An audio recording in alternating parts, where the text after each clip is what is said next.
Good morning, good afternoon, good evening, good life, wherever you are. I am Greta Rios from People Power, and today this event is Relearning Democracy. Today we're going to be talking about democracy, which is our favorite topic, isn't it? And we're going to be talking with a bunch of really cool people. So as people come in this webinar, I see that we already have 42 participants, 43 and counting. Um, we want you to have fun. We want you to have a very cool discussion. We have options for you. So if you feel more comfortable in Portuguese, Spanish, French, or English, all you have to do is click on the interpretation button that is on the bottom of your screen and choose the interpretation channel so you can hear this webinar in the language of your preference. So today we're going to be talking about some tips and tricks to make the participatory democracy more reaching, more successful, more fun to people out there. We're also going to learn about opportunities on how to strengthen citizen engagement, including one that is applying for our Rising Stars mentorship program. And also, we're going to talk about two amazing books that were just released this year by some of our members who are here. So today, I am in this stage accompanied by amazing personalities, including Marjan Ehsassi from FIDE North America, Andrés Falck from CoGlobal, Tara Bartlett from ASU, Arizona State University, Daniel Schugurensky, also from ASU, and Aleksandra Ilijin from Opens. I will introduce you to them all before they speak. But before we begin, let me talk to you a little bit about People Power. So, People Powered is a global hub for participatory democracy. Why are we doing this? Because we do think that every voice matters. Every voice out there should have an opportunity to be heard. But the reality is that most voices are left out of government decisions. So when your government decides where to build a new road, or when your government decides how to spend public money, normally you are not part of that decision. And this is a big problem for democracy. So at People Powered, what we do is we work to expand people's power to make government decisions together with their governments. And we do this by supporting organizations and governments that are building participatory democracy around the world. So if you are a person who works for an organization or a research center or a university or a local government that is building participatory democracy around the world, you can be a part of People Powered. We will be very happy to have you in this network of people who are expanding participatory democracy around the world. So before we begin with the presentations by our panelists today, I'm going to give the mic to my colleague Luisa, who is going to talk a little bit about our mentorship program, Rising Stars, because we have an invitation for all of you today. Luisa, go ahead. Thank you, Greta. Hi, everyone. Happy to be a part of this event and happy to see so many people here, including some of our mentees and mentors among the list of attendees. So yeah, I just want to pop in real quick to tell you about the Rising Stars Mentorship Program. So it's a program that we have that is designed for people who seek guidance on implementing or improving a participatory program, any type of participatory program. And we connect mentees with mentors who are experts on that specific topic or that specific challenge. So let's say, for example, you want to implement a participatory budgeting process, but you want to focus on youth because that's your challenge, and you're also dealing with climate issues, and you want to connect all of this. We are going to find a mentor that can help you with these 3 topics and can guide you through the process. So you can apply now. Applications are now open, and they will be opened until September 27, which is in 2 weeks. So you have 15 more days to go to the website and apply. You see that the application process is really easy. The only tip that I have for you is try to provide as many information as possible on your challenge, so we can provide you with the most suitable, with the best fit of a mentor. So yeah, applications are now open. And if you move to if you see the next slide, you see some faces of our mentors. We have an extensive list of mentors, of experts who help us with this program. So yeah, we're very excited to receive more applications. So please do it in 2 weeks until September 27. And I hope you have a good rest of the event and a good weekend. Thank you. Thank you so much, Luisa. And also thank you everyone who is already introducing themselves in the chat. Hello around the world. It's super, super nice to have you here today with us. Please remember that the deadline for applying to Rising Stars is September 27. You can do that through our website that is going to be included in the chat in a second. So going back to relearning democracy, today, as I said, we are here with partners from People Powered, Arizona State University, CoGlobal, Opens, and FIDE, which is the Federation for Innovation in Democracy, the North America chapter. These are the beautiful screenshots of our speakers, and without further ado, let's go with the presentations by them. In this webinar, we want to show how participatory democracy programs can help people become more active democratic citizens. As you know, we need new ways to help people learn how to practice democracy. Our panelists today have come up with some amazing ways to do that and are here to share some of the tricks that they have learned along the way, which are included in their books, of course. So let's start with Marjan. Marjan Ehsassi is the Executive Director of the Federation for Innovation in Democracy for North America, and she's based in Washington, D.C. Today, she's going to be talking to us about her book, Activated Citizenship, The Transformative Power of Citizens' Assemblies, including case studies from France, Belgium, Canada, and the US. Marjan, the floor is yours. Thank you so much, Greta.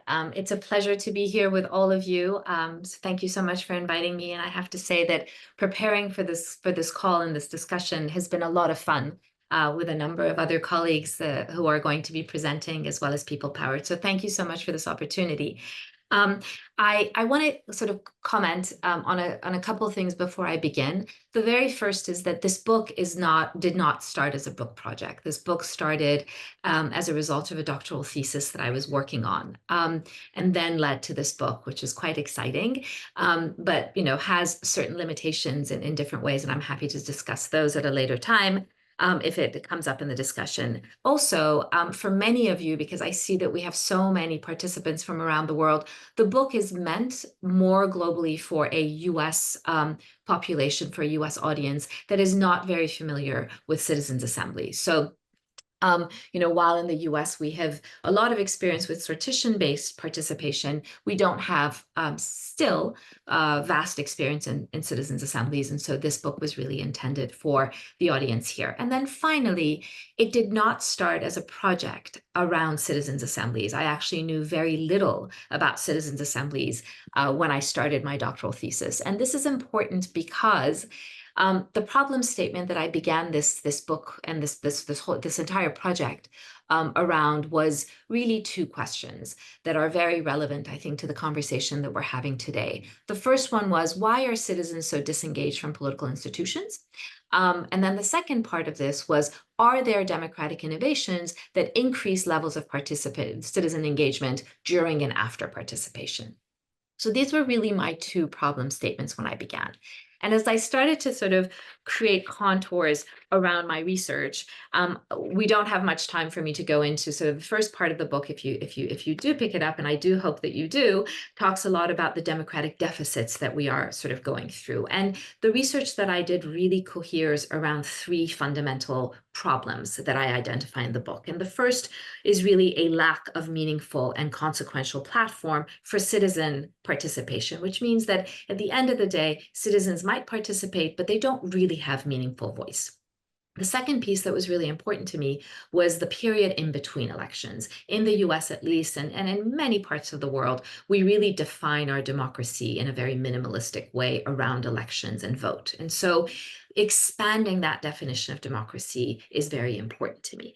And the third part, and this connects with the research that I've done, is that the platforms that I was really interested in looking at are platforms where citizens are connected with their governments. And so there is a partnership between residents and their government, whether it's at the local level or at the national level. So with those types of deficits in mind, I started looking at what an engaged citizen would look like. What are the characteristics of an engaged citizen? And to many of you out there who are political scientists, I have the greatest respect for all of you. But as I was doing my research in my little world, working on my thesis, definitions around political efficacy just weren't very sufficient. So I started to write up what I thought an engaged citizen looks like. And I broke down that definition into these 5 variables that I've used throughout the book and throughout my research. So the very first piece was epistemic growth. Are these platforms that are offering citizens avenues for participation, are they increasing their learning? I think that as we live in our various countries, the importance of an informed citizenry is not always front and center, and I think that's very important. Connectedness. Are these platforms engaging citizens in a way where they're building community, that sense of belonging? That was important. Effervescence. Effervescence was very important to me. Are citizens, as a result of participation, are they more enthusiastic about their democracy and their engagement with their political institutions? And then political engagement. Are they speaking about political matters more? Are they engaging with their neighbors, with their family members more? And then finally, and this is really sort of common throughout my research, is consequential voice. Are they feeling like their participation actually led to more voice? So with all of that in mind, I see that my time is actually running. I don't have much time. Just quickly, these are the sort of the first 4 here on this list of citizens' assemblies that I have researched throughout the book are the 4 that I use for the 4 case studies in the book. And I put this up just so you see the very, very wide number of issues that a citizens' assemblies can tackle, whether it's climate, homelessness, democratic expression, land use, end of life.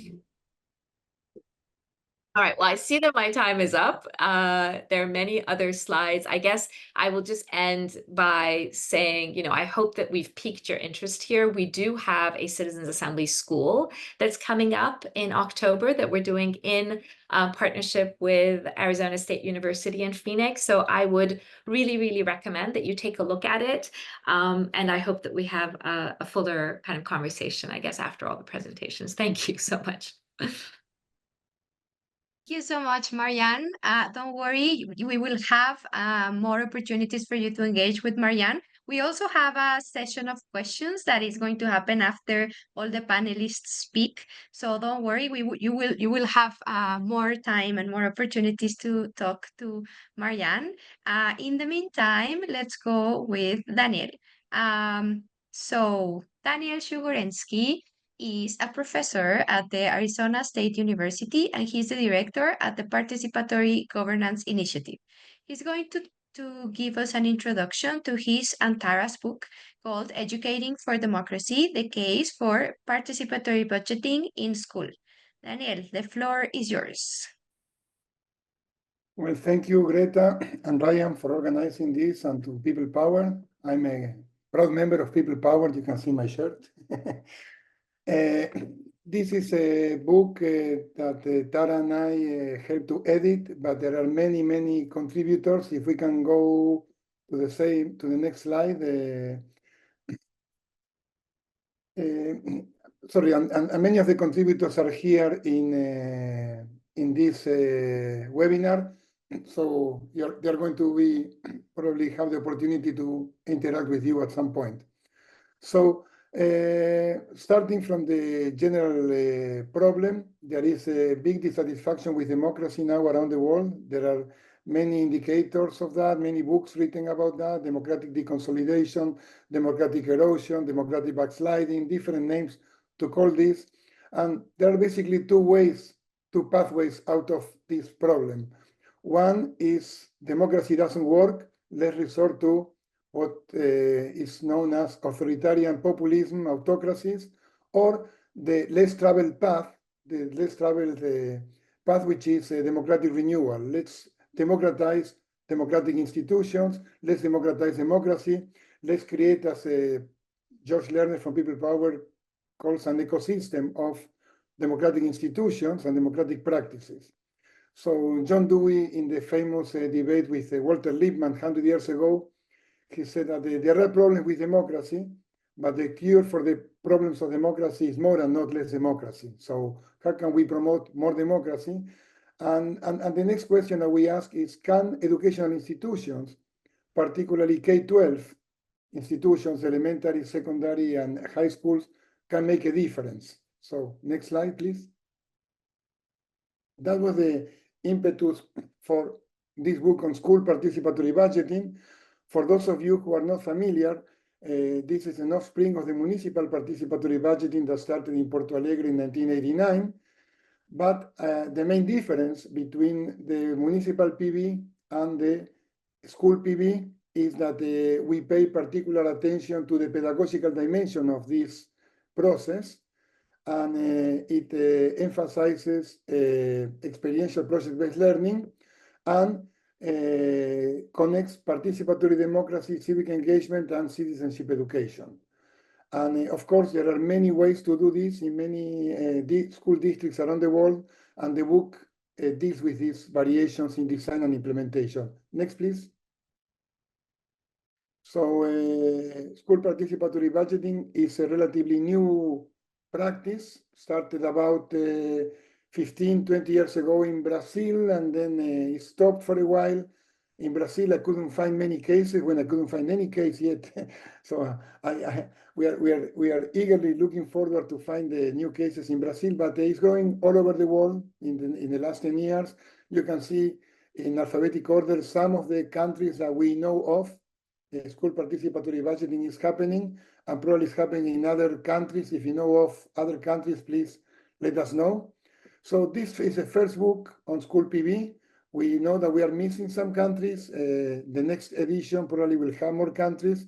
It's an international book, and it deals with the process of school PB. So it tells us how to do school PB, how different schools and municipalities are doing school PB, and also research on the impact of school PB on participants, students, teachers, parents, etc., and also on school climate and school democracy.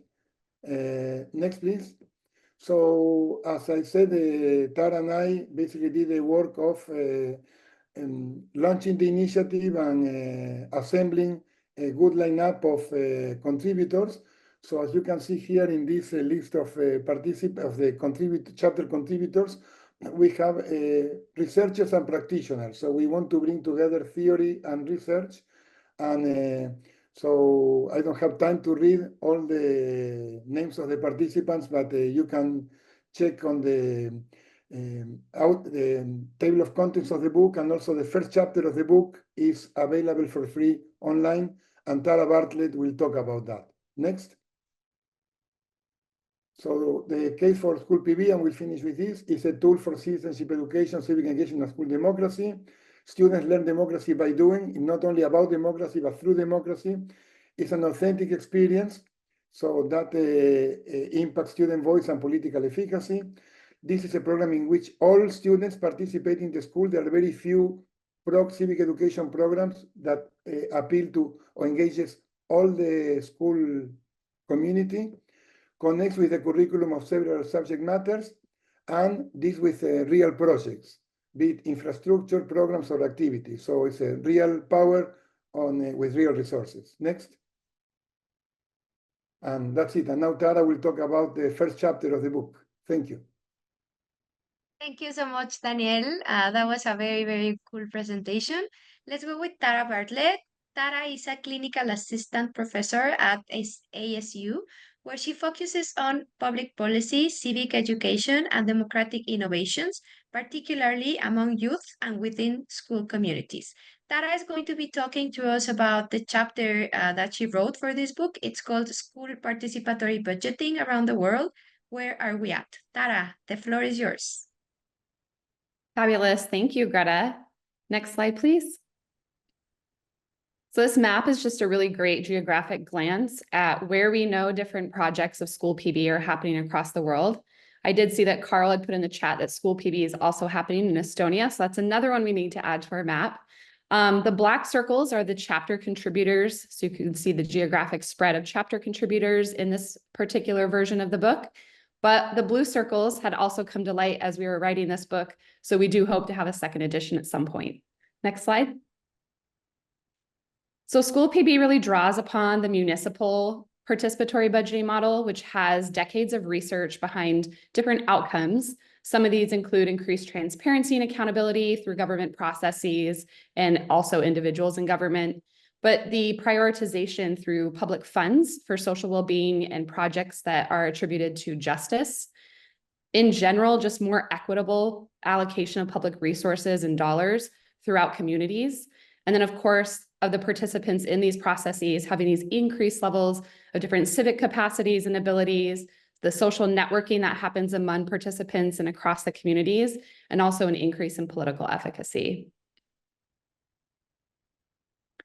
So if you take the municipal version of participatory budgeting, add in a pedagogical learning dimension within a school context, that is school participatory budgeting.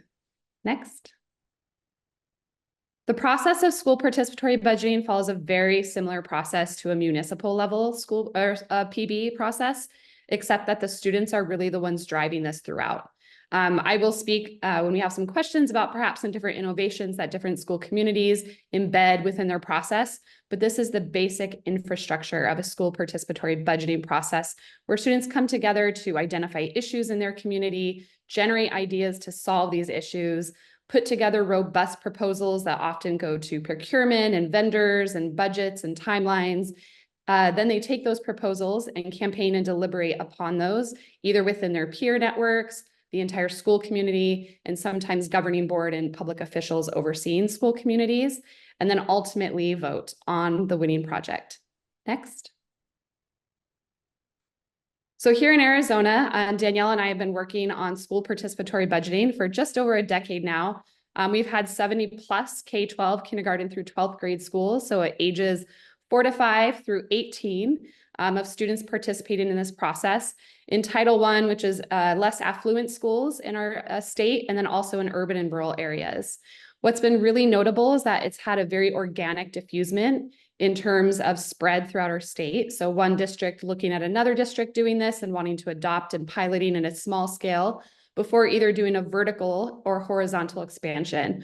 Vertical meaning maybe it started at a lower grade level and was spread to a higher grade level or vice versa, or horizontal across an entire district, with some districts having around 50 schools that have ultimately adopted this process.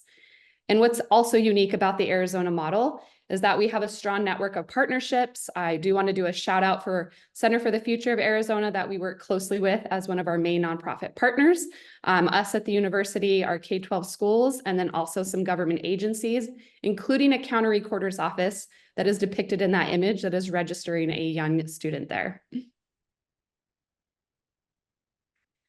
So some of the external challenges that we identified within the book was the marginalization of civic education or citizenship education, and that it's not heavily invested in or time allocated, dedicated to it, the same as other subject areas.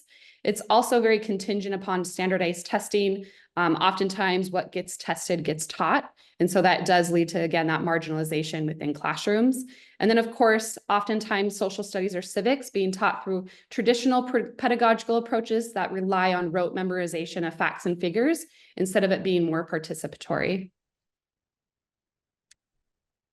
Also, some of the internal challenges to the process. The process implementation, the fidelity of following through on the process, especially in light of what the students vote upon, the inclusion of who's participating in the process, in the fact that we would like all students in a school community to have equitable opportunities. Also, the hard factor of adultism, and that we don't want the adults to eclipse a lot of the student voice that happens through participatory budgeting in schools, but also the community participation that can come into play and allowing certain community members to engage in the process during various aspects such as voting or idea collection. The curriculum integration that Danielle had alluded to, again, that's also not equitably spaced throughout all of our school partners. And then project fulfillment, which again, at the end, whether those voted ideas get fulfilled, preferably during the same school year so that students see proof of concept of their voice and vote. And then, of course, evaluation. Really, what are we looking to see students are getting out of this process? So the book outlines many of these challenges, and our partners in the book also talk about how they're navigating these challenges. But we would like to say that school PB is a growing field of research around the knowledge, attitude, skills, and practices of young people. And you can see there the different characteristics within those 4 categories. And I believe that is the end of my time. So I look forward to our questions at the end to add a little more context if anyone would like. Thank you. Thank you so much, Tara. We have some questions in the chat. So if for panelists, but also like technical details, this session is being recorded and it's also being live streamed on LinkedIn. So you will be able to come back to it. Don't worry. I know that some of us speak really fast and panelists have only 5 minutes to talk. So that's why we're going at this pace. So don't worry, you will have access to this content later on. Let's go with Andrés Falck. Andrés is the co-founder and the executive director of CoGlobal, which is an organization based in Spain. He has coordinated the Agora Infantil program since 2014, involving children in municipal decision-making through inclusive participation. Today, Andrés is going to be talking about the chapter in the book that's called Children's Participation in Decision-Making in Spain, when schools and local governments work together in PB. Andrés, we're all ears. Thank you, Greta. So building on especially on Tara's presentation, I want to comment on a different type of PB in schools, which is kind of the return of the municipality, right? Because it's when municipal PBs are carried out in schools to reach out to children in decision-making processes. So it may seem like a formal difference, but it actually implies some differences in the governance of the process. And the main difference is that local authorities and schools have to create an alliance and agree on how this process has to be carried out. I'm going to be sharing some conclusions from the book chapter that I authored with Marta Barros. And we were looking in to which components actually kind of built these alliances between schools and local authorities. I'll be using examples from Spanish children's PBs to illustrate some of these cases. But before that, if we can see the next slide, just a couple of comments on schools in Spain to have some context. So one thing is that a huge amount of underage population in Spain is attending public schools. This is important because because public schools are more accessible for local governments to carry out PBs, and second, because public schools they form like the grid of proximity-based schools, so you can actually reach out to a diversity of children on a neighborhood basis through public schools. And the second part is that even though teachers have a high level of self-management of schools and can be in negotiation with these local governments, at the same time, schools are part of the responsibility of regional governments, right? So that could kind of bring in a fourth element, a fourth agent in this governance structure or pyramid that we have there. Next slide, please. So going into the components, 4 components we're going to be talking about. So the first one is to what extent the school staff is involved in this alliance between local authorities and schools. So are they going to be involved in the actual design and the definition of the participatory budgeting? So normally not. Normally they're going to have a very passive role in Spain, but in some cases, like in Cartagena here, the city council organizes an annual competition. So school staff, they kind of create facilitation programs and they submit them to local authorities, and if they are selected, in this year there were 60 schools selected, they will kind of self-organize their own PBs, which is a municipal PB, but it will be carried out in the schools in a self-organized manner. Next slide is about the students. So what is the role of the students in the PB? So usually students will be engaged as participants in the actual participatory budgeting, but in some cases they will also be involved in the actual design of the process, and they will also become facilitators. So for example, in the case of Peligros, senior students or graduated students who have taken part in participatory budgeting years before will become the facilitators of new additions. So what's the difference here? Well, I mean, if the school staff or the students are more involved in the actual design and creation of the PB, they're obviously going to be more engaged and more active in the promotion of the process. So next slide is about how the participants are selected. And I think this is a key question when we're talking about school PBs, because we actually have the opportunity to access full classes with the diversity of profiles, and which is very different from adult PBs, where you can only kind of work with those who reach out to the PB, right? So you can go beyond self-selection, even though I must say that most children's PBs do base on self-selection. Next slide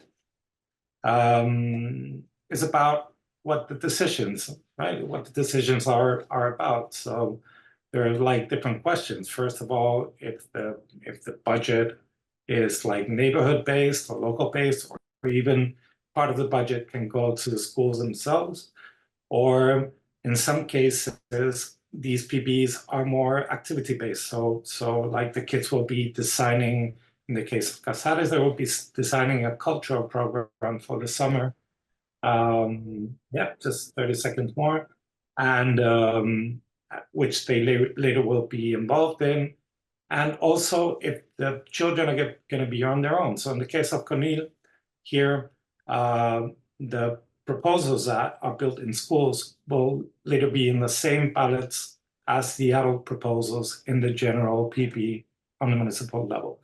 So just finishing off, a couple of thoughts that I take from this process of taking part in the book is that definitely schools and local authorities can work together building PBs, that there are many paths to do so, and it depends on the priorities that we have when we're constructing this PB. And definitely children are responsible and fair when they participate and make good decisions. So go ahead and make school PBs. Thank you. Thank you, Andres. That was a very concise call to action. So go ahead and make school PB, everyone. Let's go with Aleksandra. Aleksandra is the coordinator of the Participatory Democracy Program at Opens. She's going to be introducing her chapter in this book. It's called SPB, as in School PB, in Serbia, from a local project to a national youth strategy policy. Aleksandra, go ahead, please. Thank you, Greta, and hello, everyone. So on my first couple of slides, I won't go through all process and whole history of SPB in Novi Sad, but just to show you that we are not just advocating for a policy, but also we are doing what we are preaching. So we started in 2018 as a local project, and it was a very tough challenge because schools were not thrilled. They were saying it's more work for us, but we didn't we were persistent, we didn't give up, and we involved schools, teachers, young students into designing the process, but then again also to actually participate at the end. So as you can see, I'll show you some illustrations in Serbian, but they are matching Tara's slides of 4 to 5 main steps that we all have in our school PBs. So that is actually what we also follow in Novi Sad. In the next slide, I will tell you what we are proud to say and why we are proud to say the students now really do participate. In 7 years, we managed to gather 14,000 students to participate in some way, either to propose ideas, either to be in steering committees, or to vote, or to actually have benefits out of those proposals. We had 57 student proposals that were actually awarded with the money, granted with money, and now fully working. As I said, we included teachers because that was our first mistake when we were approaching schools. We said we can do everything, but then we realized we cannot. So we actually go back and has said, okay, we need teachers, so 21 teachers to be exact. And we also, because we didn't want them to hold the whole burden on themselves, we engaged 22 facilitators to help them. And around, I know it doesn't seem in euros a lot, but in Serbian dinars, this is a lot for student ideas. And we can say that this year we managed to go from 1,000 euro to 1.5 for 1,000 for ideas. So slowly we are increasing the amount of money. But on the next slide, our journey actually to national policy started in 2016 when Novi Sad was awarded with the title of European Youth Capital. It has to be a document that is signed by a mayor stating to the European Youth Forum what we are going to do. And school PB was on the list of activities. So we say that that's actually the first official document that recognizes school PB as a mechanism of youth participation. Till 2021, we actually didn't do a lot. We were focusing on the PB itself in schools. But then when the ministry said, okay, we need a revision of the youth policy because it was very outdated. And of course, because we are in a process of entering EU, we had to adjust a lot of things. We seized the opportunity to actually have it on more official documents than just the bid for the title. So City of Novi Sad followed the ministry, but they canceled the process. So we actually didn't manage at the beginning to convince our own city to adopt it as a policy, but we did after long debates. And of course, there was a break with general elections to actually have adopted new national youth policy. But we are proud to say that all working groups that were giving inputs for the national policy consisted of young people or representatives of youth organizations and national organization and international organizations working in Serbia.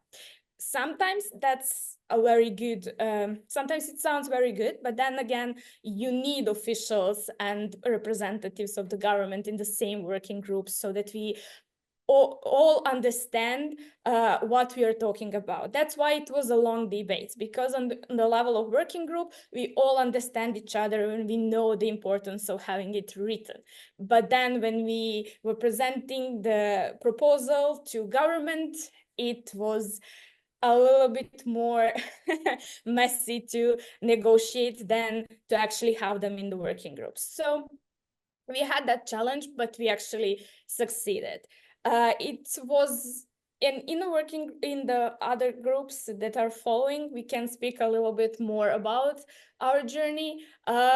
But I would say that, and as you can see in our next slide, the journey is not over, and that national policy in Serbia is just a recommendation for local self-governments. So it means that we have to work a lot more, especially on the local level and in cities and municipalities. So thank you all for listening, and I hope, fingers crossed, that we succeed on the local level as well. Thank you so much, Aleksandra. That was a very, very nice presentation and also very inspiring to see, like young people like you changing the world. So thank you for that. So now we have come to my favorite part of this webinar, which is called the question roulette. So these are the rules. Each panelist is going to spin the wheel and get a random question that these questions were made by the other panelists. So if you feel that these questions are a little bit tough, yeah, that's on your fellow panelists, people. So let's see how it goes. So each panelist is going to get a question from the roulette and a question from a box of questions that we have that the audience sent us in advance. And after that, we're going to go to breakout rooms. So you people who are attendees today can talk directly to the panelists. So let's go first with the question roulette. You're going to have 2 minutes per question, and let's start with Marjan. But first, I need to share my screen. So give me 1 second. Here we go. Okay, so let's go with Marjan. Let's see what question you get. Okay, so the question for Marjan is, what opportunities exist to innovate within citizen assemblies or combine citizen assemblies with other democratic innovations? Marjan, the floor is yours. You have 2 minutes. Thank you, Greta. This is such a good question, and it's a difficult question because I have different opinions about this. Let's just talk about maybe really quickly for those participants who don't know what some of the building blocks of a citizens' assembly is, just very quickly. So a citizens' assembly typically has 4 very important characteristics. The very first one is that it is championed by a government body, whether it's at the local level or at the national level or at the state level.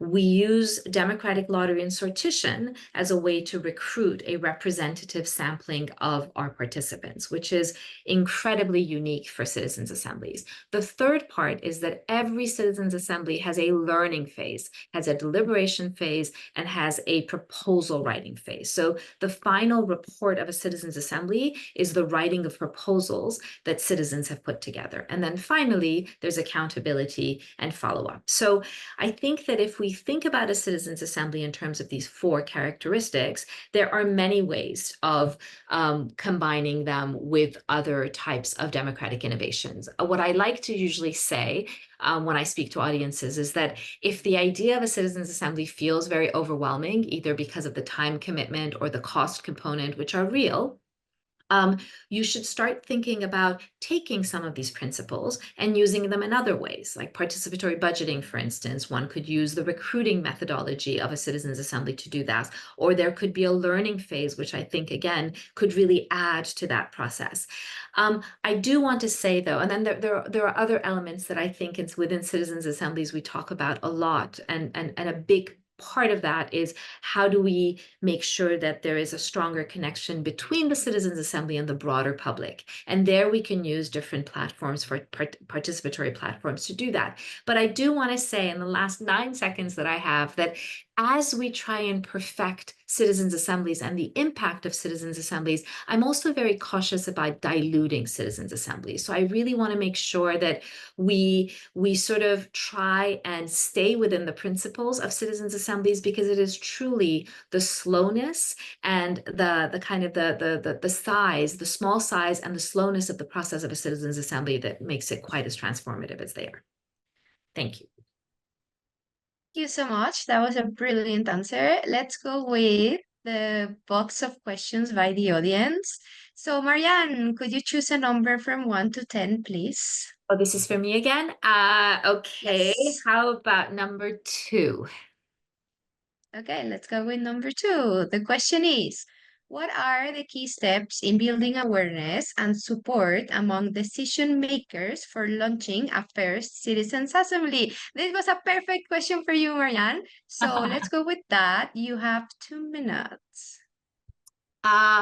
So that's another really, really good questions. I think that among decision makers, I'm assuming that the participant who wrote this question meant elected representatives. And I think that, you know, often as we look at citizens' assemblies around the world, what typically will happen is we have an elected representative with a vision and an imagination for how our democracy should be different. And in that case, they are keen and eager to implement a new methodology, and they believe in citizens' assemblies because of how impactful they can be on so many different levels.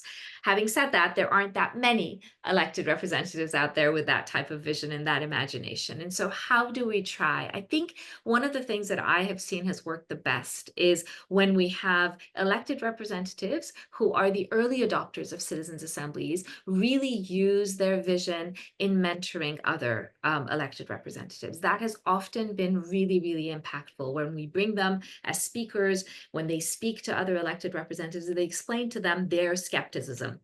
We just concluded, I mean, FIDE North America was on the technical guidance side of a citizens assembly in Yukon in Canada on electoral reform. And when the citizens delivered their report last weekend, which was the final session, one of the electeds who was very skeptical initially was in tears and acknowledging that initially she really didn't believe in how important it would be to sort of ask citizens to come and write policy around this. So generally speaking, even elected representatives who are unsure about citizens' assemblies are completely changed at the end of an assembly. But how do we convince them? I think some of the tools that we have are really to speak around trust. I mean, when citizens' assemblies, and I do want to be careful in the way that I say this, when the practice of citizens' assembly is done well, when we design and implement thoughtfully, citizens' assemblies do increase trust. Participants leave with more trust in themselves and their place in their democracy, but also with more trust in their political institutions. And I see that my time is up, so I'll stop there. Thank you so much, Marjan. Let's go with Daniel. I hope you're ready, Daniel. Let's see what you get. I'm never ready. Okay, so it says, the school PV in Phoenix has been very successful. Has this success raised the interest of the local government, and have they considered using these processes to include students in decisions on local policies? 2 minutes, Daniel. Yeah, that's an interesting question because in Phoenix started the first school PV, as far as we know, was the first school PV initiative in the US in 2013. One of my former students, Quentin Boyce, was the principal of Bioscience High School, and he started the process in 2013. It worked very well, so by 2016, the Phoenix Union High School District decided to expand to 5 schools, then 10 schools, then 15 schools, and then all the schools in the district. And eventually, it was adopted by over 70 schools around the state of Arizona, in different parts of Arizona, engaging over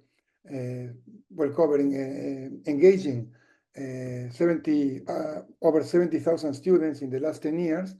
And from there, it was expanded to other school districts throughout the country, and from California to Rhode Island to New York, etc., etc. So that's one thing. That's the expansion of school PV in the country through different school districts. But at the same time, and it is very interesting, in Arizona, at least 2 cities adopted PV because of the success of school PV. One is Tucson in southern Arizona, the other is Phoenix. So usually in other countries, it flows, school PV is a creature of municipal PV. Here is the other way around.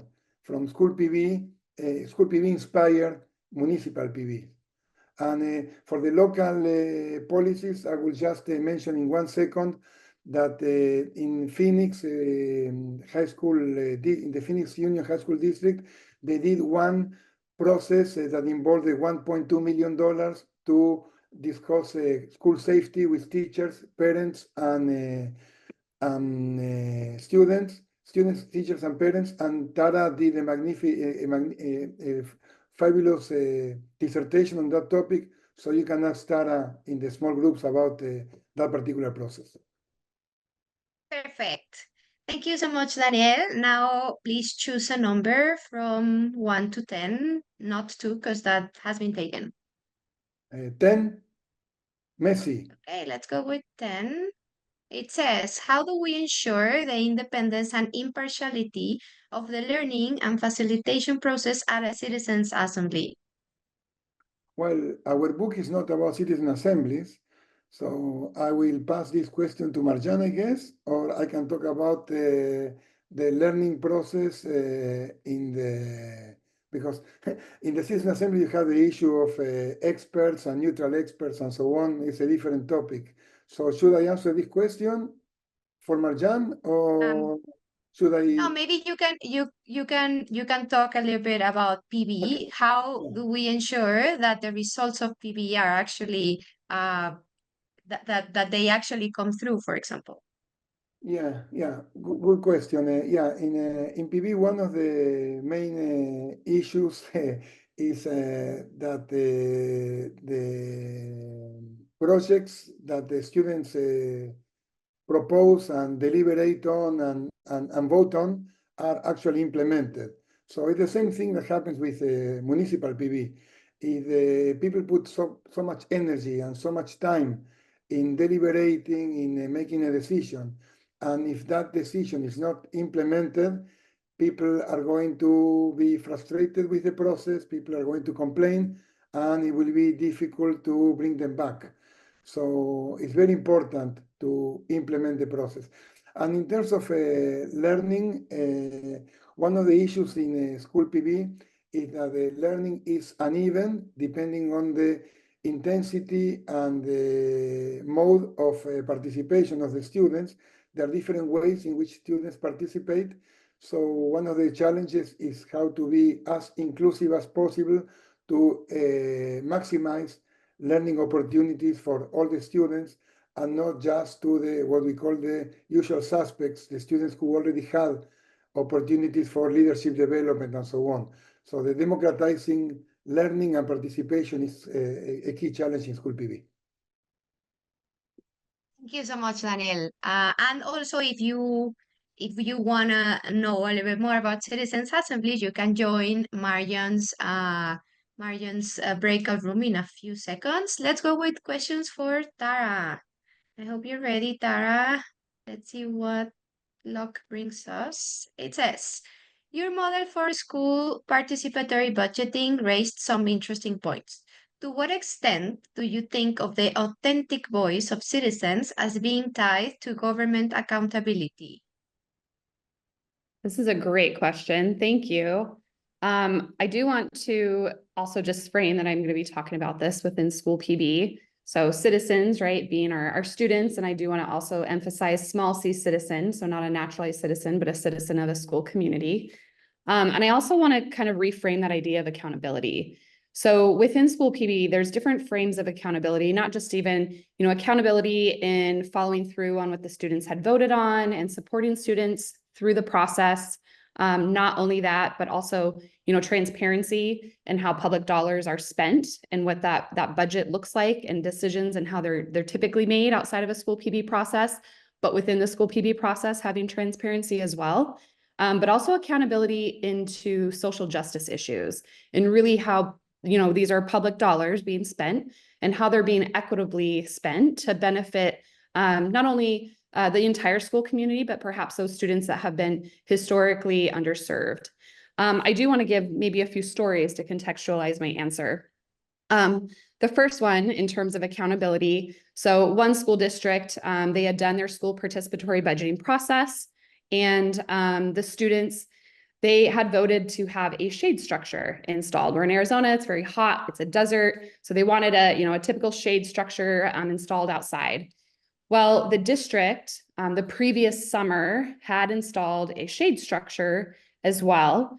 And so when the students voted that as their winning project, the district said, no, we've already installed a shade structure. And the students pointed out that where their shade structure had been installed was actually on a portion of the campus where there was no seating. Students did not go to hang out. It was also, kind of in a back corner, so there wasn't a lot of like passing through, just an awkward place. And so that just is one example of accountability of had that school district just initially asked where students would like their shade structure installed, then this entire, conversation situation would not have happened. Another example of this was as another school was going through their school participatory budgeting process, the students were putting together their project proposals.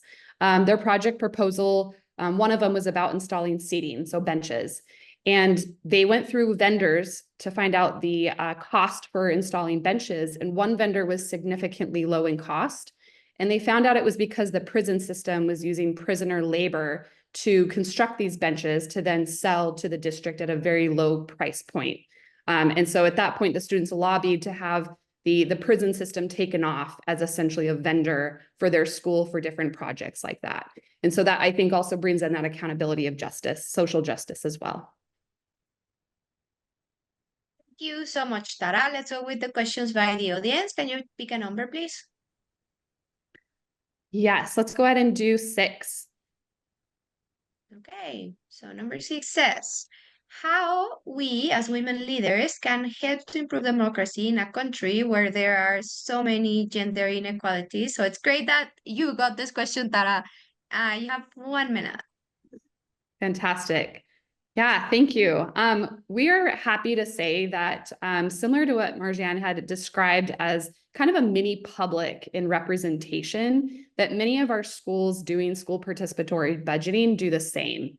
And so we really push for this idea of inclusivity and representation in the student steering committee and the students that are making the decisions and really shepherding that process in their school campuses. And so we often have, an equal partition of both, women and men, but also broadly a lot of other inclusivities of genders and disabilities, race, class. And so I think as women leaders, I'm speaking also for myself and those folks that I work closely with who are also women, we're often thinking of these inequalities in a broad sense. And so it's more of who can we bring in who has been historically underrepresented, knowing that we have also experienced, that similar inequities in participation. Thank you so much, Tara. Let's go with Andrés.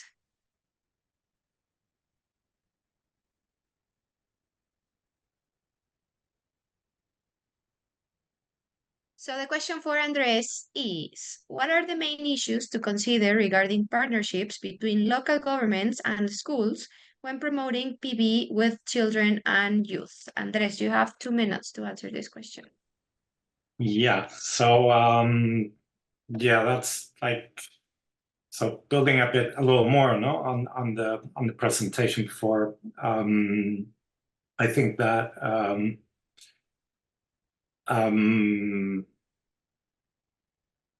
I think like the basic strength that these alliances can work on is if you have this classroom approach, right? Which I think is like the most important part that you can have in schools. So the classroom approach offers diversity and allows a strong focus on inclusion. But there has to be like some conditions. And when you're working in a full classroom, then first of all, facilitation has to be aware of intersectionality. So you have to be aware of the diversity that is within the group and that different children within the group are going to have a different relation to the participation. Second, work a lot on fun and game-based learning, which allows to include much more all these profiles. And then very important part is, I think Marjan also pointed that out, that you need time, right? So you need time to change structures within the group. You need time. You can't just arrive in a class group where there are kids who have leadership and kids who are like in a more in the margins of the classroom and just expect that that hands-on that's going to change in a first session. You need time and you need to work on these situations. Thank you so much, Andres. Let's go with questions by the audience. Could you tell me a number, please? I'll take 7. Okay, let's go with 7.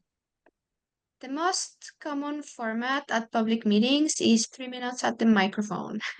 How would you improve that format?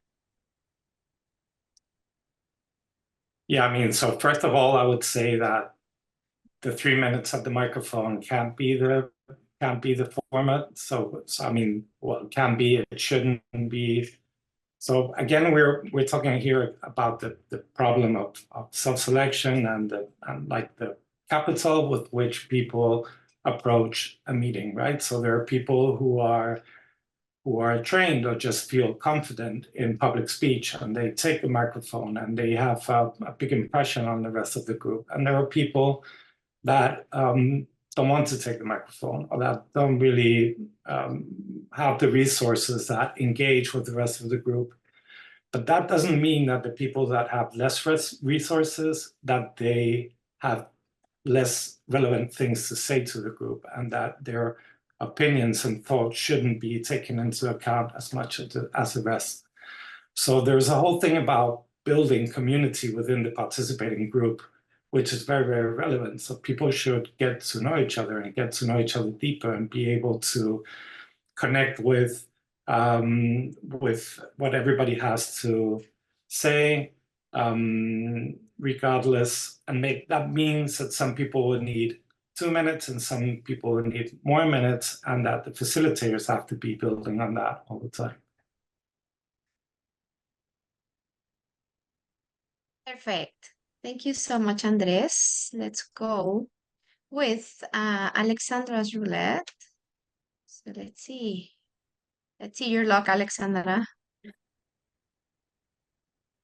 So the question for Aleksandra is, considering the success of School PB in Novi Sad and its adoption as part of the National Youth Strategy, what are the key challenges in expanding this model to other regions of Serbia? Additionally, how might the current democratic backsliding in the country influence this opportunity? Is my time up already? No, sorry. Okay.